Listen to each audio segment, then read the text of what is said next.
निवडणूक आयोगाचे जे ऑब्झर्वर्स आहेत किंवा ठिकठिकाणी जे हेलिपॅड्स, एअरपोर्ट्स, खास करून खाजगी विमानं, रस्त्यावर इथे तपासणी नाके निर्माण केलेले आहेत. ऐन दिवाळीमध्ये आम्ही हे सांगितलं होतं की हे जे लोक आहेत हे कोणत्याही सामान्य जनतेच्याही गाड्या अडवत आहेत. अगदी महिलांच्या पर्स तपासण्या करेपर्यंत या निवडणूक आयोगाच्या लोकांची तेव्हा मजल गेली. आम्ही त्याच्यावरती आवाज उठवला. महिलांच्या पर्स, महिलांचं सामान काय करतायत त्या. आता काल आपण पाहिलं असेल या राज्याचे माजी मुख्यमंत्री शिवसेनेचे पक्षप्रमुख उद्धव ठाकरे यांचं हेलिकॉप्टरमधून उतरत असताना त्यांच्या तपासण्या झाल्या. आमच्याकडे पैसे आहेत, ज्यांच्याकडे जे खोक्यांचं वितरण ज्यांच्याकडून सुरू आहे त्यांच्यावरती हात टाकला नाही, त्यांच्या तपासण्या नाहीत, त्यांचे पैसे अगदी व्यवस्थित पोचत आहेत. ह्याच तपासणी नाक्यांना मॅनेज करून किंवा या लोकांना मॅनेज करून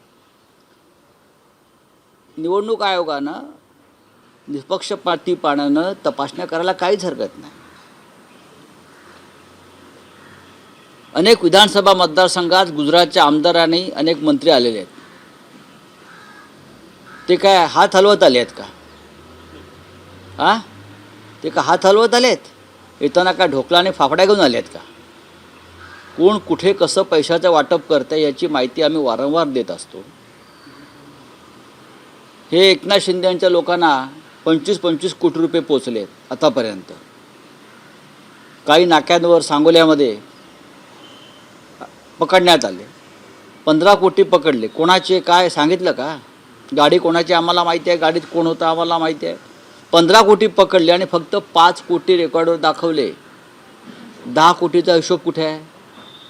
ठिकठिकाणी हे जे सुरू आहे.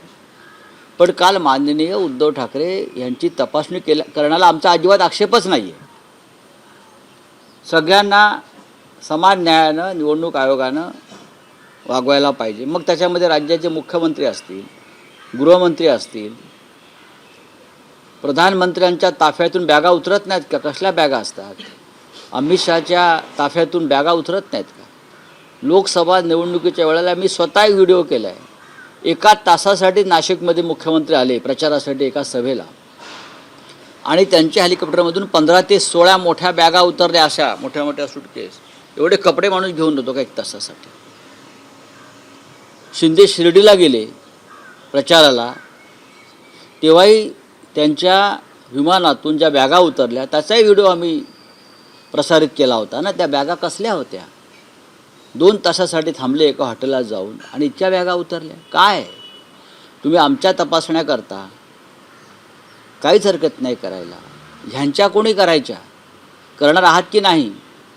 का यंत्रणा विकत घेतली गेलेली आहे की खोके तुम्हालाही पोचलेत? हा आमचा साधा प्रश्न आहे. तुमच्या बोलल्यानंतर त्यांचा व्हिडिओ देखील व्हायरल झाला होता. साध्या अशा बॅगा दाखवण्यात आल्या की कोणाचा व्हिडिओ? एकनाथ शिंदे. अरे सोडा हो, एकनाथ शिंदेला तुमच्यापेक्षा मी जास्त ओळखतो. सर, महाविकास आघाडीच्या सध्या सभा होत आहेत. बाळासाहेबांचा फोटो आहे, परंतु बाळासाहेबांचं नाव देखील घेतलं जात नाही असं उद्धव ठाकरेंवर टीका केलेली आहे. बघा ते आणि प्रचार फक्त तुम्ही पंजाबचा करतायत. कोण पंजाब? मतं मागतात असं राज ठाकरे म्हणतात. बघा राज ठाकरे काय म्हणतात त्याला महाराष्ट्रात काही किंमत नाही. मोरारजी देसाईनंतर गुजरात आणि महाराष्ट्राचं नेतृत्व त्यांना करण्याची इच्छा आहे. गुजरात आणि महाराष्ट्र एकाच वेळेला. गुजराती आणि पण त्यांना महाराष्ट्रात त्यांच्या पक्षाला फार स्थान आहे असं मला वाटत नाही. मोरारजी देसाईनंतर राज ठाकरेच. महाराष्ट्राच्या आणि मराठी अस्मितेच्या स्वाभिमानाविषयी त्यांच्या मनात नक्की काय आहे आमच्या मनात शंका कायम राहिली. उद्धव ठाकरे हे महाराष्ट्राच्या स्वाभिमानाचा अस्मितेचा प्रचार करत आहेत. उद्धव ठाकरे यांची लढाई ही महाराष्ट्राच्या स्वाभिमानाची आहे. शरद पवार साहेबांची लढाई महाराष्ट्राच्या स्वाभिमानाची. हे लक्षात घ्या. हे दोन्ही पक्ष आणि दोन्ही नेते अगदी ज्या संघर्षात उतरलेले आहेत या महाराष्ट्रात, तो स्वतःच्या स्वार्थासाठी संघर्ष नसून ज्या पद्धतीनं गुजरातच्या 2 व्यापाऱ्यांनी आपल्या स्वार्थासाठी मुंबई आणि महाराष्ट्राची लूट चालवली, महाराष्ट्राच्या स्वाभिमानासंदर्भातले 2 पक्ष फोडले आणि हे महाशय जे आहेत हे त्यांच्या बाजूने उभे आहेत. आम्हाला मोरारजी देसाईंची आठवण झाली, हे दुर्दैव आहे. मला ते खूप महान नेते आहेत, मला त्यांच्याविषयी काय फार बोलायचं नाही, पण मी इतकं सांगेन उद्धव ठाकरे यांच्यावर टीका करताना आपण थोडंसं भान ठेवा.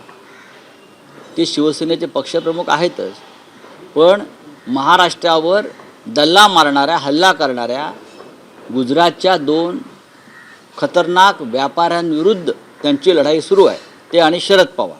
त्यांचं असं देखील म्हणणं आहे की आपल्याला अमित आव्हान ठाकरेंसाठी देण्यासाठी विक्रोळीत 2-2 आ? सभा लावाव्या लागतात. कोणाला? आपल्याला आव्हान देण्यासाठी राज ठाकरेंना विक्रोळीत 2-2 सभा घ्याव्या लागतात. हो, तरीही येणार आमची शिवसेनाच इथे. विक्रोळीत जर कोणी सभा घेत असेल वारंवार, याचा अर्थ त्यांचा पक्ष इथे कमजोर आहे. आणि येणार सुनील राऊतच, सगळ्यांना माहिती आहे. 2 काय, इथे त्यांनी घर घेऊन राहायला पाहिजे. जसं नरेंद्र मोदी, अमित शहा महाराष्ट्रातच मुक्कामाला आहेत, तसं काही नेत्यांनी विक्रोळी, कांजूरमार्ग, डम्पिंग ग्राउंडच्या आसपास खूप जागा रिकाम्या आहेत, तिथं राहावं ना. मला काही अडचण नाही. लोकशाही आहे. लोकशाहीमध्ये कोणी किती कुठे सभा घ्याव्यात याच्याविषयी काही निर्बंध नाही आहे. सभा घ्या, आमच्यावर टीका करा, कारण भारतीय जनता पक्षाची, देवेंद्र फडणवीसांची इच्छा आहे आमच्यावर टीका करावी, आमच्यावर चिखलफेक करावी. हे स्क्रिप्ट गुजरातवरून आलेलं आहे. त्यांचं असं देखील म्हणणं आहे की अमित ठाकरेंनी कधी गळ घातली नाही, मात्र एकनाथ शिंदे जो निर्णय घेतील संमतन तो मला बघा असं आहे की कोणत्या पक्षानं कोणाला उमेदवारी द्यावी हा त्यांचा प्रश्न आहे, कोणी कुठे लढावा त्यांचा प्रश्न आहे. आम्ही त्याच्यावरती आमचं कोणतेही मत व्यक्त केलेलं नाही. आम्ही इतकंच म्हणालो की दादर, माहीम, प्रभादेवी येथे शिवसेनेचा जन्म झालेला आहे, ते शिवसेनेचं जन्मस्थान आहे. आम्हाला जन्मस्थान असं कोणाला देता येणार नाही. अनेक भावनिक विषय असतात राजकारणामधले, त्याच्यामध्ये दादर, जिथे आम्ही शिवसेनेचा जन्म झाला, मग शिवतीर्थावर असेल किंवा 77A रानडे रोड हा शिवसेनेचा पत्ता होता तेव्हा, तर तिथे जन्म झाला शिवसेनेचा. आणि त्या विधानसभा मतदारसंघामध्ये आम्हाला लढावंच लागेल, एवढीच आमची भूमिका आहे. आता आणखीन कोणी लढत असेल इतर पक्ष, तर तो त्यांचा प्रश्न आहे. सर, 14 नोव्हेंबरला बताइए. सर्व रोषणाई काढण्यात आलेली आहे. आ? 14 नोव्हेंबरला मोदींची सभा आहे. ऐन दिवाळीत सर्व रोषणाई आहे शिवाजी पार्कवरची. महाराष्ट्रामध्ये काळोख करायलाच ते आलेले आहेत ना. महाराष्ट्राला अंधकारात ढकलण्याचं काम त्यांनी गेल्या 5-10 वर्षात केलेलंच आहे. आणि अशा पद्धतीने परत एकदा महाराष्ट्रात काळोख करतील ते.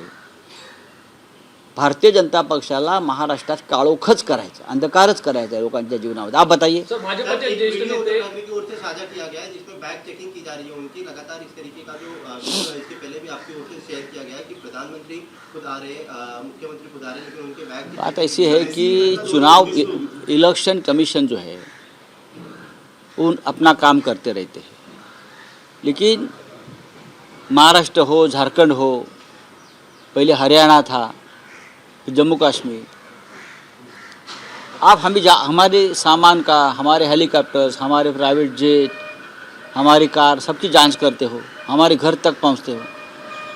हमको कोई तकलीफ नहीं है. अगर आप ये काम निष्पक्ष तरीके से करते हो तो हमें कोई तकलीफ नहीं. लेकिन महाराष्ट्र के चुनाव क्षेत्र में जहाँ एकनाथ शिंदे, बीजेपी, अजित पवार चुनाव लड़ रहे, वहाँ 25-25 करोड़ पहुँच गए हैं. आपको मालूम है, मैंने पहले भी बताया था.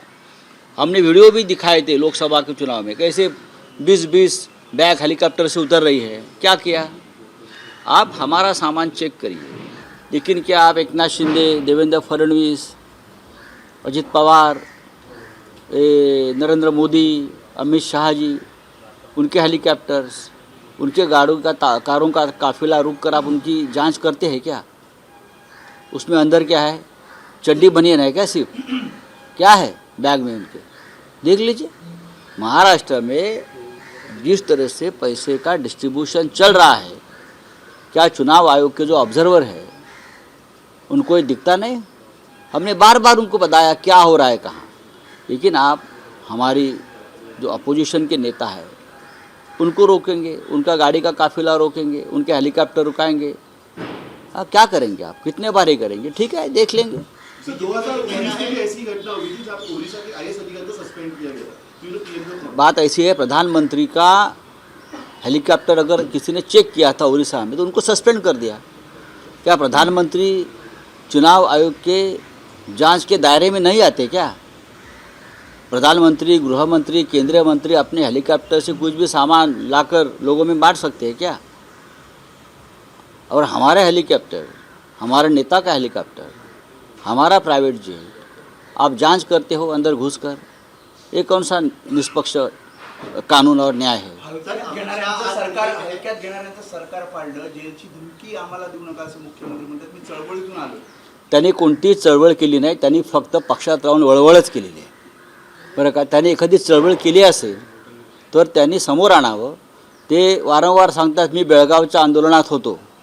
त्यांनी बेळगावच्या आंदोलनात ते कोणत्या तुरुंगात होते तो कागद समोर आणावा. 42 जण बेळगावच्या तुरुंगात होते, त्याच्यामध्ये एकनाथ शिंदेचं नाव कधीच आम्ही पाहिलं नाही. माझ्यावर बेळगावात 3 केसेस आहेत. ते त्यांच्याकडे बेळगाव म्हणजे सीमा भागाचं डिपार्टमेंट दिलं होतं मंत्रालयातलं. मला 3 वेळा तिथे अटक केली. मी त्यांना 4-10 वेळा फोन केला की मला अटक केलेली आहे, ते आपण मंत्री आहात या भागाचे, आपण या. त्यांनी कधीही बेळगावात येण्याचं धाडस दाखवलं नाही. हे काय सांगतात चळवळीच्या गोष्टी? स्वतःची कातडी वाचवून यांनी राजकारण केलं, फक्त पैशाचं, बाकी काही केलं नाही. यांनी कधीही कोणतंही आंदोलन केलं नाही. हे कधी तुरुंगात गेले नाहीत. याने कधी एक लाठी खाल्ली नाही. हे काय सांगतात शिवसेनेच्या संदर्भात त्यागातल्या गोष्टी? हे पोलिसांना आणि ईडीला घाबरून भाजपात गेलेले लोक आहेत. यांनी आता उगाच फुशारक्या मारू नयेत. चला, थँक्यू.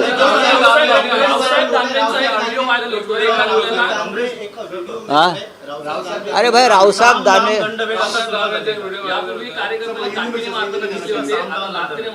आप उनके पार्टी के नेताओं को पूछो, ये आपके पार्टी की संस्कृति है क्या? आप उनकर जाकर पूछिए, आप एकनाथ शिंदे को पूछिए. हां, बघा रावसाहेब दानवे यांच्याविषयी आता किती वेळा आम्ही याच्यावरती बोलायचं. तुम्ही त्यांच्या पक्षाचे जे नेते आहेत देवेंद्र फडणवीस, त्यांना विचारा, कार्यकर्त्यांना अशा प्रकारे लाता घालताना तुम्हाला कसं वाटतंय? गारगार वाटतंय का? तुमच्या पक्षात कार्यकर्त्यांची काय भूमिका आहे, काय स्थान आहे, हे दिसतंय. चलो, एबीपी माझा, उघडा डोळे बघा नीट.